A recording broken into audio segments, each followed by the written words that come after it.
8, 7, 6, 5, 4,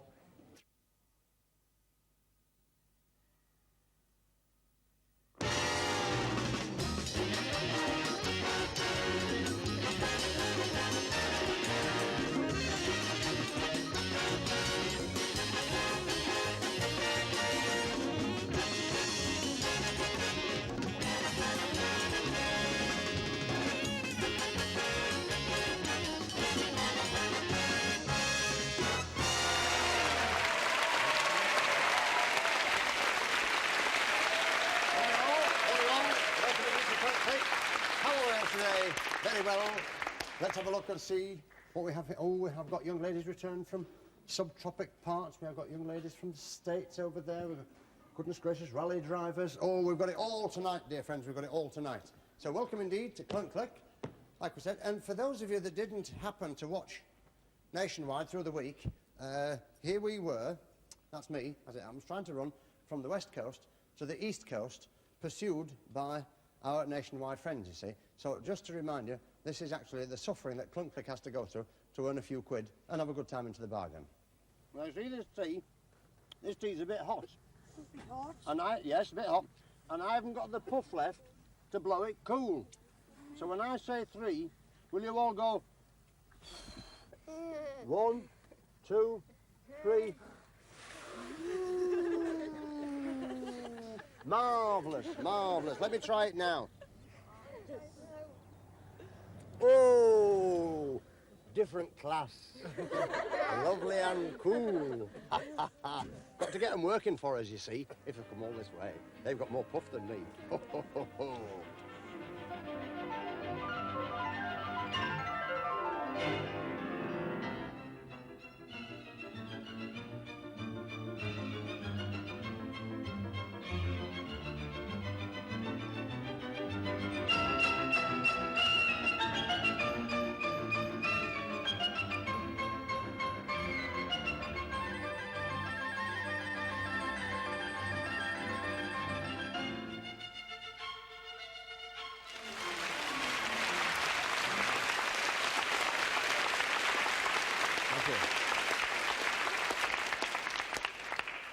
To walk it would have been nice and pleasant, and that's what I should have done, but to run it's a bit difficult. But the only we're very lucky actually, the only surviving member of the Nationwide team we brought with us today, Martin Young, the only surviving member. Look at him there. Martin, what's wrong with your legs? Nothing, I told you, I'm fit as a fiddle.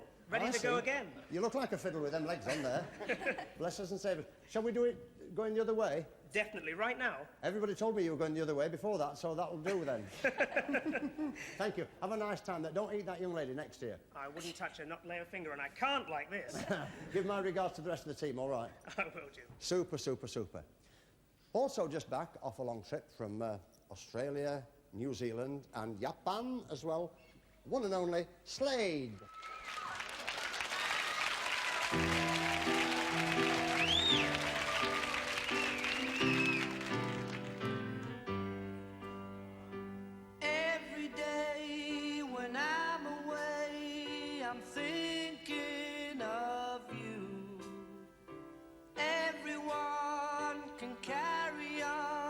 Except for we two, and you know that I love, and you know that and you know that I love won't die, and it won't even show, and no one will know.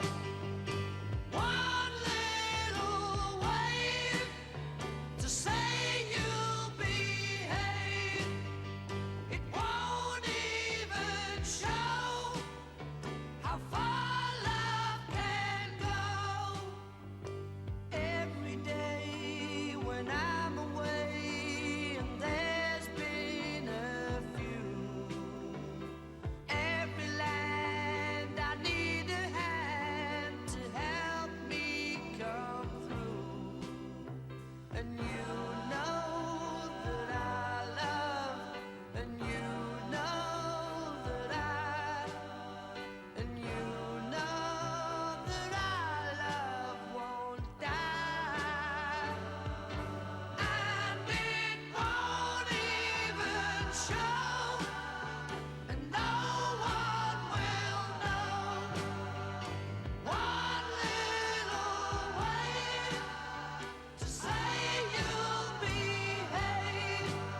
Place down your instrumentals, lads. Place down your instrumentals. I am now going to dismember Slade and throw bits of them into the audience. Anybody want a piece? Yes? Oh, come this way, lads. Well, actually, I can't do that because I can't reach that far, but I'm going to put them on the bean bags here. 1, 2, 3, 4, 4 lucky young ladies can have a Slade each. 1, 2, 3, 4, a Slade each. Right. Don't you wish you were down here now, girls? Oh, which is the favourite one? Who's the favourite one? Oh, no. Noddy Dave, my goodness gracious. Don and Jim. Listen, it's so... Do you mind not savaging that young lady there, that noddy thing? Goodness gracious. Listen, Japan. What was it like in Japan? Great for a bath. Great for a bath. Thank you. Look, is it a teenage audience in Japan like it is over... Oh, yeah, just the same. Really wild. Yeah? Yeah. Screaming? Yeah, they got eyes like that, though. No. Yeah? Don't believe it. Yeah. Don't believe it, don't believe it. What was New Zealand like? Hot. Hot? Hot. At this time of the year? Nice bacon. Yeah? And Australasia? Bought some rings. Did you? Oh, look at these rings. Where are these from? Australia. Australian rings. Look at them there, look at them there. Would any of you young ladies like one of these rings? No chance. Ah. Cost a bum. I'll tell you what, you lady, will you be all right with these lads? I think so. You'll be all right? Yeah. Be all right with me. Oh, she's all right here. Oh, my goodness. Right. Any difficulties, just give me a shout. I'll just be in the chair over there, all right? Yeah. Right. Now, friends, I don't know what's going on behind me. I shudder to think what's going on behind me, but, you see, a paraplegic is paralysed from the waist downwards. A tetraplegic is paralysed from the neck downwards. Now, you would probably think that if you're paralysed from the neck downwards, that there's not a lot that you could do with the rest of your life. It's just where you're wrong. Because I've got a pal, lives near Stoke Mandeville Hospital. Went up and made a film with him. Fantastic. Paralysed from the neck downwards. You just watch. Listen, here we've got what, typewriter? I've got a typewriter, telephone, a razor that I shaved myself, tape recorders, and then an editing machine. Yeah. Can you get numbers on the telephone without being able to? Yeah, everything I control, Jim, is done with sticks that I hold in my teeth.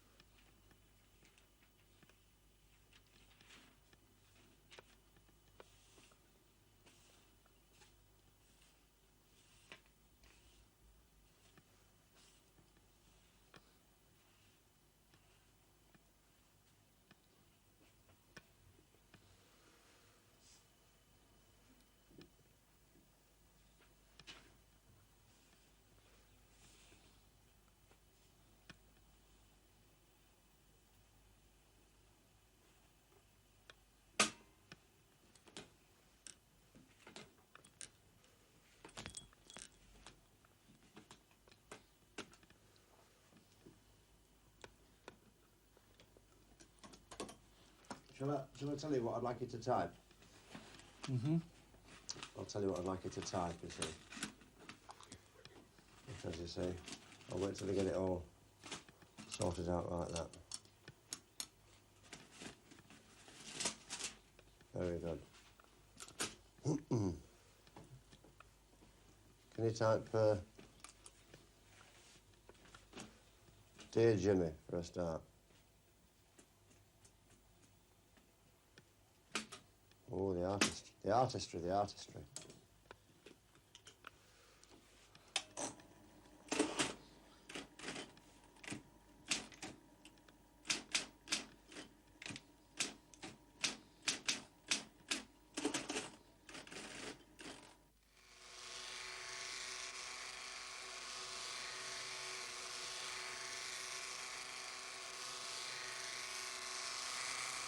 Will it shave anybody, that rifle?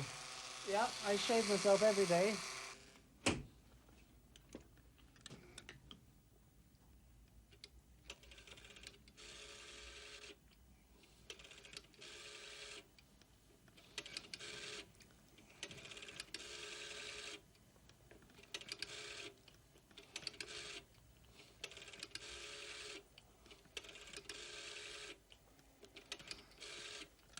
I'll record this one as well, Jim. Will you? Oh, there is no extent to the trickery.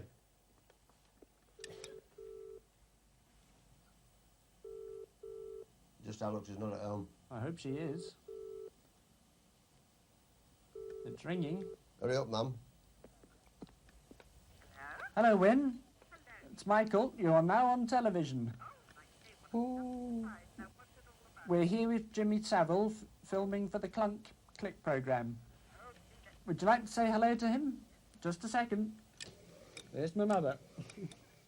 Hello, Mum. Hello, Jimmy. How are you, my darling? I'm very well again. I'm all the better for hearing from you.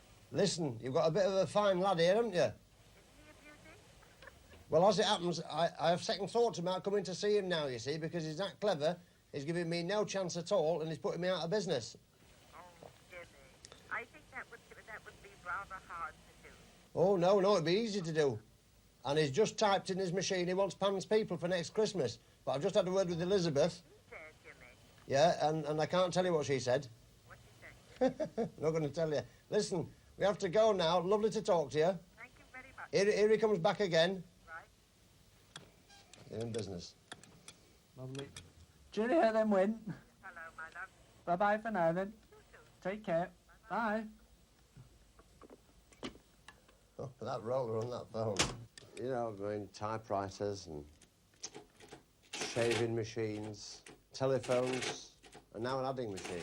Professor Catoni, if you can just work out my wages to Professor Catoni. First of all, there's getting here to Stoke Mandeville, which was £36.50. Don't make it too complicated. No, £36.50. Right, and then there was getting out of bed this morning, £210.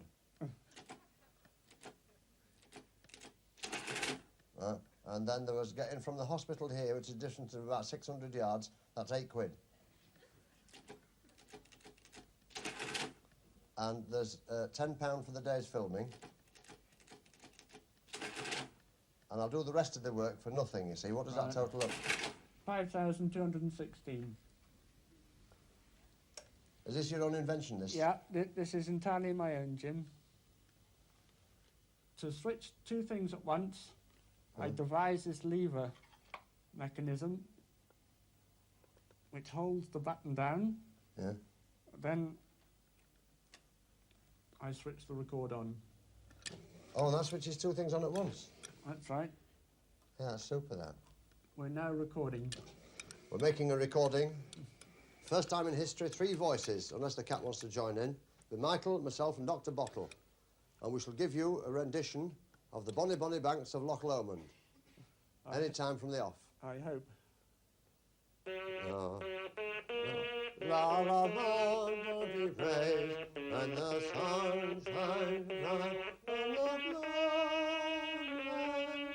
oh me and my true love will never meet again, on the Bonnie Bonnie Banks of Loch Lomond. I'd like a big hand from all assembled. Thank you very much indeed. Yeah, Michael Rogers, a fantastic guy. Really fantastic. Really super. Michael Rogers, marvellous.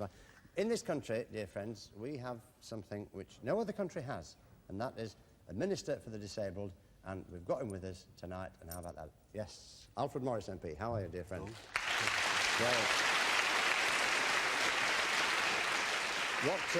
What do you think of Michael there? Well, first of all, you know, he's a disabled person, but I think it must be agreed that he's also one of the most able people that you could think of. Yeah? What I'd like to do is to emphasise the abilities of disabled people. There are things they can't do, but there are many things they can do, and Michael really is a most able person.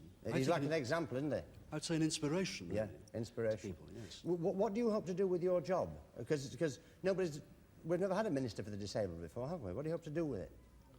What I hope to do is to serve disabled people by making them a part of society instead of treating them as if they were apart from society. Disabled people don't want anything more than to live lives as normal as possible. Yeah. They want to go into public and social buildings, like the rest of us. Do you, going into buildings, like that's a bit of a big thing. I mean, you know, got to have sort of special wide doors for toilets and things like that for wheelchairs. Have you got a sign at all that you can put on buildings to show them? Yeah, there is a symbol Yeah. Oh, that's it there. That's That one right. there, that says that this building is an open building for disabled people. What I'd like to emphasise is that designers of buildings now should put themselves, as far as possible, in the position of disabled people. One designer that I know, a very distinguished designer, designed a building from a wheelchair. He designed the Richard Cloudsley School in Islington in London from a wheelchair. But he wasn't a wheelchair case himself? No. He sat in a wheelchair to give himself the feel, you mean? That's right. He had the great skill of being able to put himself in the position of another person, and he put himself in the position of a disabled child. He said the disabled child here has to feel that he or she belongs and to be able to use the building. And for 9 months, he worked from a wheelchair so that the building would be accessible to disabled children. Yeah. Do you think this job of yours, do you feel that it should rise above party politics so that whatever government was in power, there should be a Minister for the Disabled? Do you think that you'll have created something that possibly future governments, whether they're yours or anybody else's, will keep going on? So I've been appointed by the Prime Minister, of course, but I'm quite certain that future Prime Ministers will confirm this particular appointment, because after all, there are upwards of 3 million handicapped people in Britain. There's a great job to do.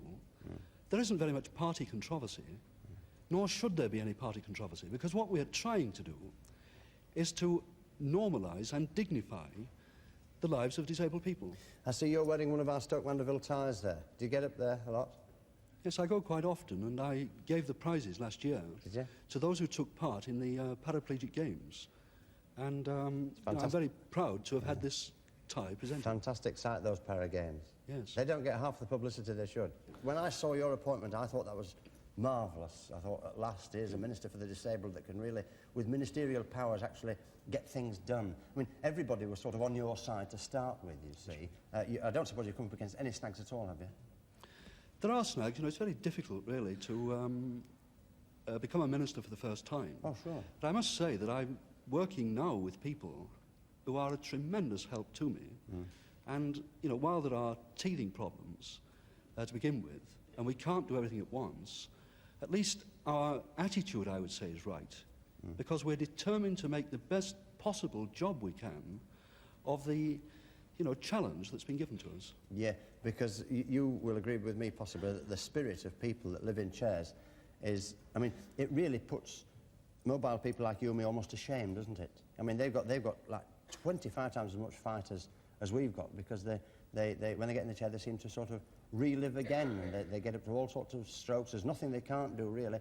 Give or take a few curb edges and flights of stairs and things like that. I should imagine that the building question will be one of your biggest difficulties, won't it? You know, getting over steps and stuff like that, and having new ideas put into existing buildings. That could be rather difficult, couldn't it? Yeah, I'd say it may be difficult to adapt existing buildings, whether shops or clubs or art galleries, whatever it may be, bingo halls or pubs. But it's not as difficult as many people would say. You know, more and more new buildings now are accessible.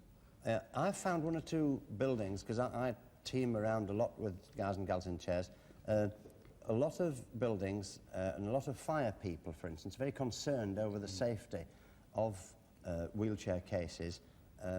Are you going to have meetings with the fire people to see exactly what would be the best thing to be done in the case of a chair? For instance, I'd like to take lots of chairs into, as you say, clubs and stuff like that, but there's a block on it at the moment, you see. Will you be looking into that to see if minimal structural alterations can open up a wide variety of places? Yes, I have, with the Central Council for the Disabled, been looking into this. Yeah.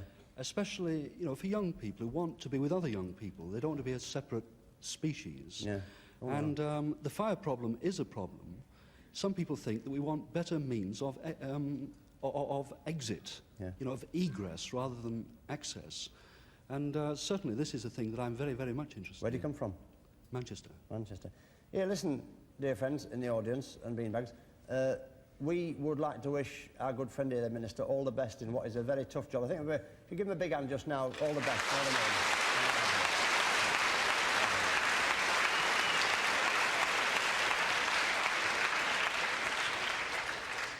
This book you wrote, No Feet to Drag. Why did you call it No Feet to Drag? Well, I was asked how my Act of Parliament for disabled people. You know, I piloted through Parliament the Chronically Sick and Disabled Persons Act to help all disabled people. That was a private bill, wasn't it? Yes, as a private member's bill in 1970. And a lady in Lancashire asked me how the Act was going, and I said, well, most local authorities are doing very well, but there are some who are not. They're dragging their feet. Now, this lady had no feet. She was heavily disabled. And she said, well, tell them that they're very lucky to have any feet to drag, which I thought was a very eloquent statement from a very dear person to me, and I thought I'd call the book by her phrase. No feet to drag. Did you know up at Stoke Mandeville we've got gangsters of like 10 and 11 years of age? You didn't know that, did you? Well, not gangsters. Yeah, but, yeah. I'm going to show you a picture just now. You watch.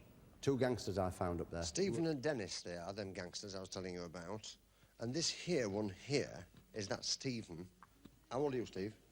13. 13. What is 13? 13. You mean 13, don't you? Right. And this one over here, if you can cheat over here, because it's very technical doing all this, you see, with these beds. This is Dennis the gangster. Now, listen, what I want to know is that, how old are you? 11. 11. Now, have I done the right thing by you? Didn't I give you T-shirts? Yes. Did I give you autographs? Yes. Did I keep coming to see you? Yes. Right. So, therefore, why do you think that somebody like you would draw this here picture of me? It's no good pulling a face like that, because when I show the ladies and gentlemen what I'm going to show them, look at that. That is supposed to be me, that's. As drawn by one Dennis the Menace. Right? Now then, what did I ever do to you that you would draw that picture of me? Everything. Just because I happen to see your girlfriend. Right, we shall record this blush now in colour. I'll see you later, folks. See you later. Super times for all. No danger about it. In fact, let me tell you, if you don't work in a hospital, you really are missing something. In fact, you're missing everything. And I'll tell you something else as well, when they're 2 young guys, because I know they're watching, you see, and you didn't think I played that film, did you? Well, I did. So you're exposed, the both of you. Now then, it could possibly be felt, dear friends, that seeing as I've slept all the way from John Gotts Land's End and only just run across the country, that I might have thought, well, you know, that was a long way. But I would like to introduce you to a man that makes my efforts look about that much compared to 5 million miles, and that is Geoffrey Moorhouse. Where's Geoffrey? Come here, Geoffrey.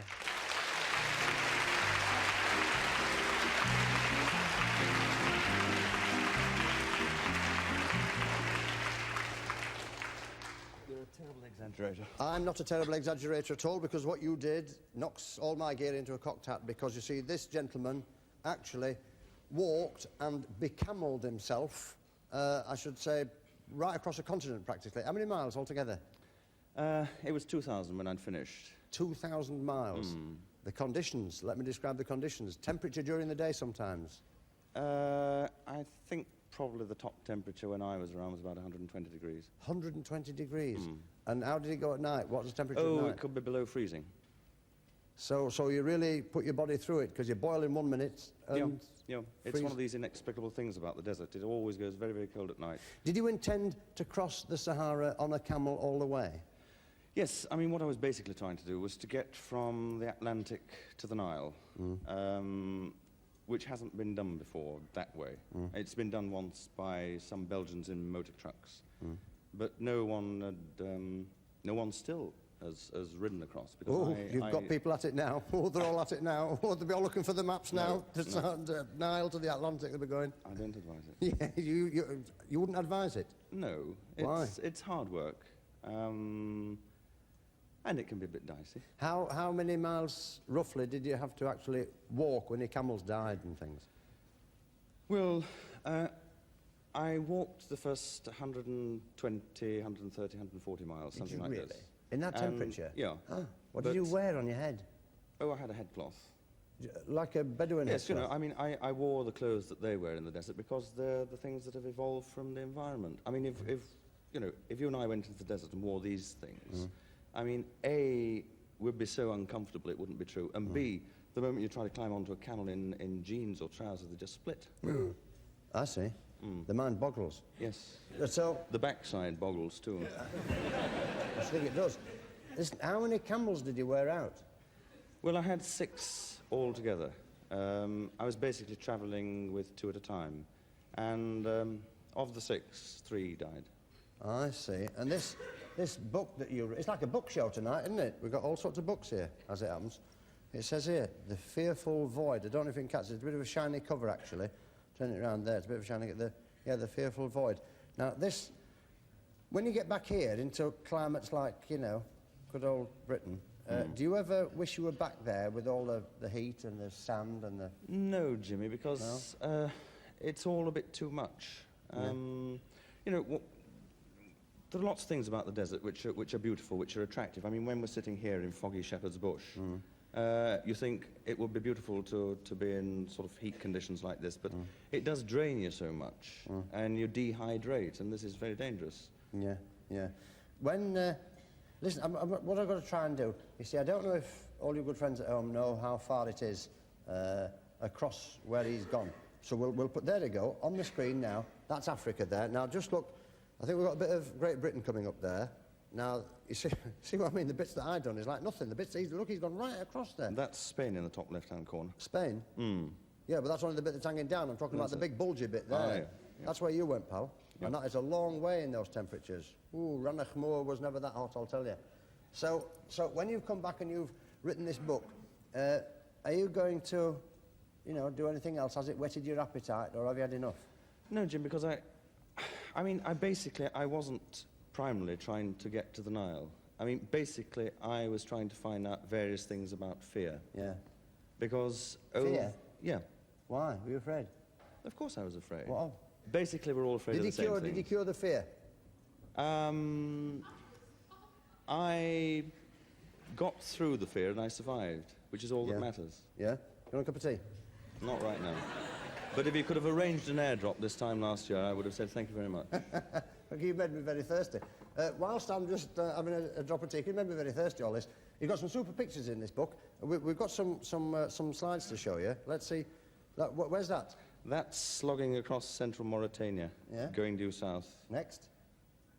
Where's that? That, in fact, was taken about a week before. We're in the sand sea near a place called Shingeti. You can see this saddle that you have to cope with. It's very hard. It's basically wood with a very thin covering of leather. I see. Where's that? That's near Timbuktu. That's branding a camel with my mark. The famous branding a camel with your mark? Why? Yes, well, the Pincham. They said there was camel rustling around there. No. No, camel rustling. Where's that? That's somewhere beyond Timbuktu, when a man called Sid Ahmed, who I travelled with, he's the one in the dark robe. Yeah. He's saying his noonday prayers. Yeah.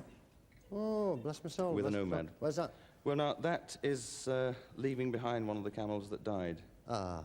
I mean, he'd come about best part of 1,000 miles. The camel? Yeah. No wonder he died.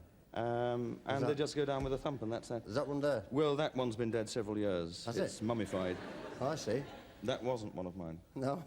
Is that a well, what you drink out of? That's a well, but they're not all like that. Some of them are very flush with the ground, and all sorts of muck goes back into the well, and you get sick, as I did. Do you have to take... So, where's that? That's towards the end of the stretch that I did. That's towards the Hoggar region, the mountainous region in the middle of Algeria. Yeah. Can't be bad, can it? Can't be bad. Listen, now, did you ever grow to love any of your camels, or treat them as pals, or with respect, or whatever? Oh, you treat them with respect. I never had a sort of affectionate relationship of the sort that I think you get with horses, but I don't know, because I don't know horses. We brought you the camel. Have you? We brought you a camel. Bring on the camel. No, I don't mean clap.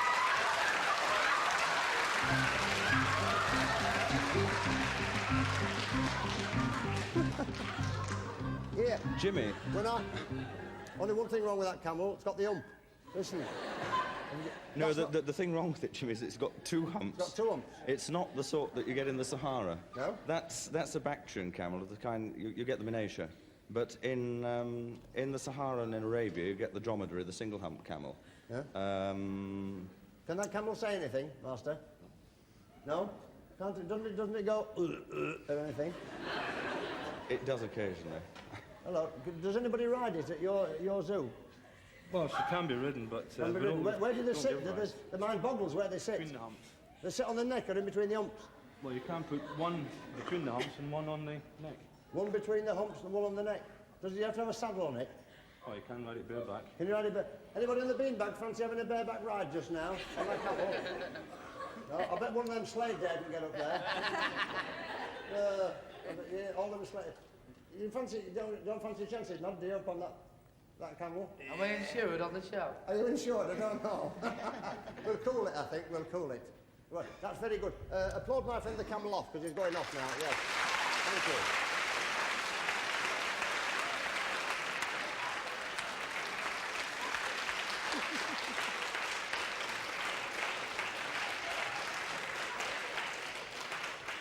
Well, one of its humps was a bit lopsided.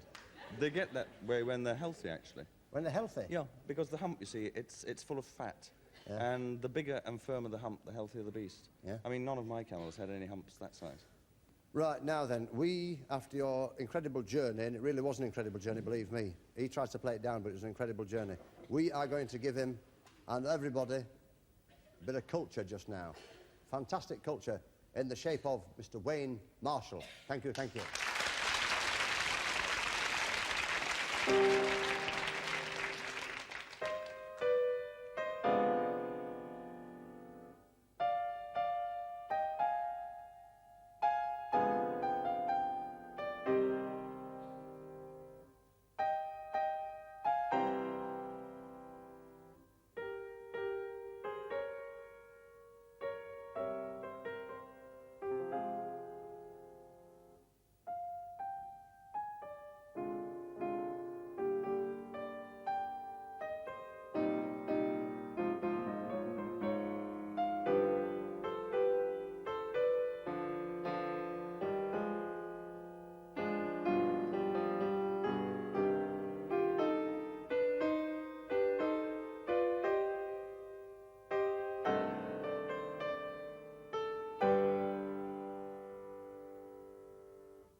Yes, sirree. Fantastic. Fantastic. Come with me. My word, goodness gracious. How dare you have so much talent. Yeah. Oh, bless you. We haven't had as big applause as that in a long time. Whoa. How old are you? 13 years old. 13? Yes. Where do you come from? Oldham. Oldham? Yeah. Oldham. Oh, I see. Oldham. You're one of the Cheetham lads, aren't you? Yes. Oh, you've got some talent in that school of yours, isn't there? Yes, it's quite a lot. How long have you been playing piano? Well, since I was 4 years old. Mm. I started having proper piano lessons when I was 7 years old. Yeah. From then on, I started having piano lessons. What do you want to be when you grow up? Well, I would like to be a cathedral organist. Or else travel as a percussionist in a modern symphony orchestra. Oh, you play percussion as well? Yes, I do. Which do you prefer, piano or percussion? Well, both actually. You like them equal? I like them Is that why you made this organ? Yes, I made So this look at this, organ. you made this organ, a big organ. Hey, that's very good. You make models as well, do you? Yes. Is there nothing the lad can't do? My word. Goodness gracious. How long did it take you to make this then? 5 nights. Is that all? On the run, yes. Took me 5 years. It can't be bad, can it? It took me quite a long time to make, actually. Just getting the bass actually. Yeah. To, Listen, when you're at home, do you go out and play and things like that, or do you spend all your time practicing, or do you well, go I to a do lot a of bit pictures? of both, actually. I do a bit of both. Do you play football and all that a bit? Yes. Yeah. I do, yes. You don't find that playing piano to such degree as you did it there takes off that much time that you've got no time left to live? Oh no. Not at You've got all. plenty of time to live? I've plenty of time to live, I hope. Have you? I don't mean plenty of years, you know what I mean? I've got plenty of time now. There's a lot of guys and gals watching this, you see. I mean, to say their mums and dads say to them, here, you've got to practice, and they want to be out. But the point I'm making is that you have still got plenty of time to be going out to your pictures and your football, as well yes, as... Actually, Yeah, yes, marvellous. Listen, stand up, because I'm going to give you to a young lady. Come round there. How do you mean, whoa? A lot of fellas I know would have gone, whoa! Not whoa. Right, I'll tell you what, I'll find a safe one for you. See them two there? Yes. They're fairly safe. Go and sit in between them two there, all right then. Hey, up, shift over, get 3 on 1 beanbag there. Whoa, did you hear him? Whoa, he says. It was the wrong sort of whoa. Oh, my word, my word. Now, how many people watch a television programme or listen to a radio show? Because, you know, you say, like, 59 million people watch this, or 200,000 million people watch Clunk Click. Well, we brought along a man who's expert in the world because he practically invented it all, Mr. Brian Emmett, ladies and gentlemen. Thank you very much.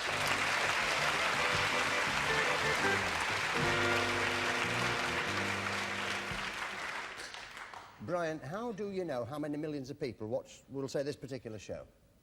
Well, we know because we ask them. We ask about 2,000 people every day what they listened to on the radio yesterday, what they viewed on television yesterday. And if you pick your sample carefully, 2,000 people is enough to give you a pretty good idea of how many people in the whole country. How many people have you got asking questions? We've got about 600 on our books, but on any one day there'd only be about 150 of them. So today there would have been 150 people working. And today, 2,000 people will have been asked? Yes, they will indeed, yes. Every day of the year, right throughout the year, and it's been going on for about 30 years. Not 365 days a year? Literally. Right through Christmas Day and a lot, yes. Really? Oh, yes. Do you word your thing in such a way that you can angle them to certain programmes, or do you just give them an open... No, we're very careful not to. In fact, the people who do the questioning have to be very highly trained. They're skilled people to do the job accurately and without bias. It's very important that they shouldn't angle things. You don't lean a bit towards us, like? Certainly not. Oh, well, I only asked. I only asked, didn't I? Yes. You see, because, I mean, I see some charts, I mean, I don't want to start a slanging match or a knocking match, but I see some charts, and it would appear that, you know, lots of programmes which are, I think, enormously popular, like, don't even exist. I mean, is everybody kosher? Terrible question to ask. It is a bit. What I think you mean is there are a number of different ways of doing this sort of job. We don't always agree with the, as you know, our figures aren't supposed to agree anyway with the figures produced by another organisation, JICTAR. Yeah. In fact, we're on the best of terms with them, and we both respect one another's work. The real difference is quite simple, you know. Yeah. we ask people what they view. We try and find out how many people of different kinds were viewing programmes. The JICTAR system is really very different, and it consists of putting a small meter on a sample of television sets. So you see, they're finding out how many sets are in use, we're finding out how many people are viewing. Oh, I see. And really, nothing but confusion can arise by treating them as if they were the same thing. The same, they're totally different. Is it true that 700 million people watched Clunk Cliff last week? Not quite 700 million, no. Well, getting on that way. Getting on that way. I'll tell you what, just turn the house lights up. Let's see about these ladies and gentlemen that have been stopped in the street.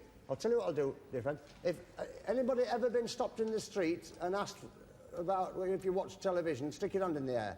If ever in your life there's 1, 2, 3, I don't know whether you're going to see, there'll be something. I can see 5 from here, yeah? Okay, yes. Another one. Right, yes, another one of that. 5, 6, 7. That's not a bad sample, is it? Not a bad sample. Oh, they're all going, ooh, I'm on the telly, they're going, ooh, I'm on the telly. Come back here before they all get big heads. Well, even if we did a much larger sample, it would still take us at least 50 years to get around the population once, so there's plenty of time. If they haven't been interviewed yet, there'll be plenty more opportunities. To get around it once. 54 million people, is that? Well, 55 million. 55, yeah. give or take a few. Because a lot of people often wondered why it was that we could say X number of millions watch. Now they know, they get spoken to, and even if you've not been spoken to, it could be that your turn might come tomorrow, and if it doesn't, he's to blame. Go ahead. Now, normally I would finish up and I would say good night from the beanbags, but seeing as that Slade is over there with all them young ladies, what chance do I stand over there? None whatsoever. So what I'll do, look at them all there, all having a time with my young ladies. Goodness gracious. So all I can say is thank you, everybody, for coming on. Thank you. God bless, ladies and gentlemen. See you next week for another edition of Clunk Click.